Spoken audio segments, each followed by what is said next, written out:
everyone! Nandito po tayo ngayon sa aming kusina. At since maya-maya ay dinner time na naman, magluluto po tayo ng beef caldereta. Yung part ng caldereta natin ngayon ay buto-buto, so sarap yun. Tara! Ang natin dito ay bawang. Yan, pinitpit lang natin siya. Sibuyas or red onion. Green and red bell pepper,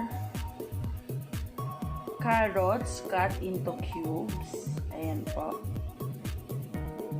potatoes o patatas cut into cubes, ang mahiwagang liver spread ang magpapasarap sa ating caldereta,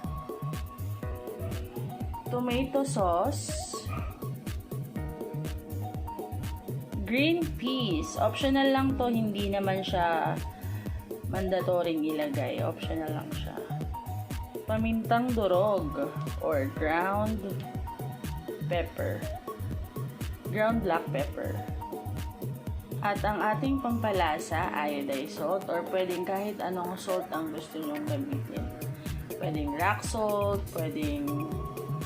Siyempre, kailangan din natin yung baka o yung beef na gagamitin natin ngayon. Since buto-buto siya, mabuto yung part na ito, pinakuluan ko na siya para mamaya madali na lang yung pagsangkot siya.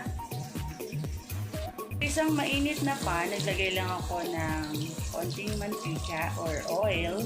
Ito ng klaseng mantika. Tapos, i-fry lang natin ng konti yung patatas. Tapos, mamaya isusunod natin yung carrots.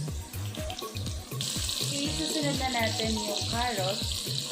Ayan, para mamaya madali na yung process natin. No? So, ayan, yung carrots, hiniwa lang natin sa into cubes. At para din even yung pagkaka-fry, babalik ka rin lang natin siya gamit ang tong. Hindi na tayo halo ng halo. Ayan, isa-isahin lang natin siya.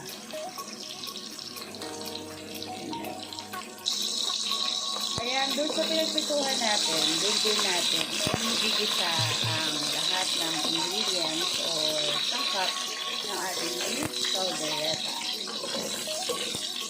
Yun na natin yung onion or red na sibuyas. Isunod natin yung bawang.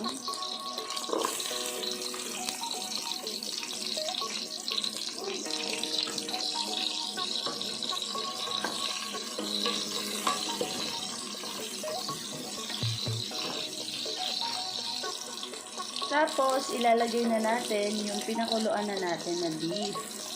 Pinapakuluan talaga namin yung mga baka na niluluto namin para madali na siyang isangkot siya at malambot.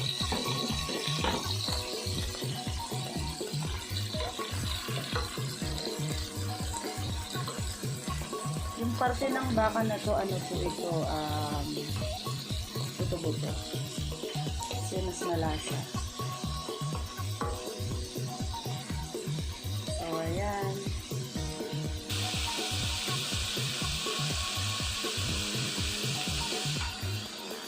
Tapos, tatakpan lang natin siya for about 2 to 3 minutes. After 2 to 3 minutes po, ilalagay na natin yung tomato sauce.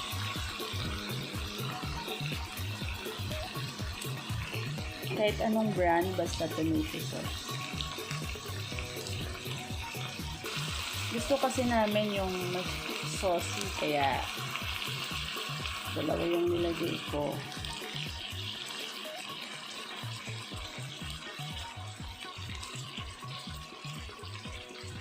Tapos, hahaluin lang natin siya ng slice. Nakikita nyo ba yun, guys? Yun. Ayun o, guys. Nakikita nyo ba yun? Nagsahalo ang sauce ng tomato sauce at yung mantika galing sa baka. Sa ganitong way, kahit na hindi pa matagal siyang kumukulo doon kasama ang tomato sauce, makikita natin na sauce, consistent yung ano niya, yung sauce niya, malapot. Kasi, hindi na natin kailangan ng water dahil napakuluan na natin o napalambot na natin yung beef. So, hindi na tayo maglalagay ng water. Tapos, isinunod ko na guys yung Reno or yung liver spread. Kahit anong brand ulit ng liver spread, basta liver spread. Okay? Yan o, nakita nyo ba? Sobrang ganda ng consistency ng ating sauce o yung salsa ng caldereta. Sunod-sunod na po yan. Lalagyan na natin yung bell pepper, red and bell pepper, finry natin na carrots, ground black pepper,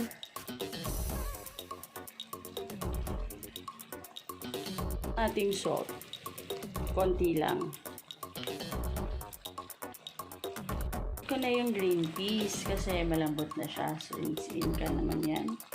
Haluin na natin siya para masaya na silang lahat, sama-sama na sila.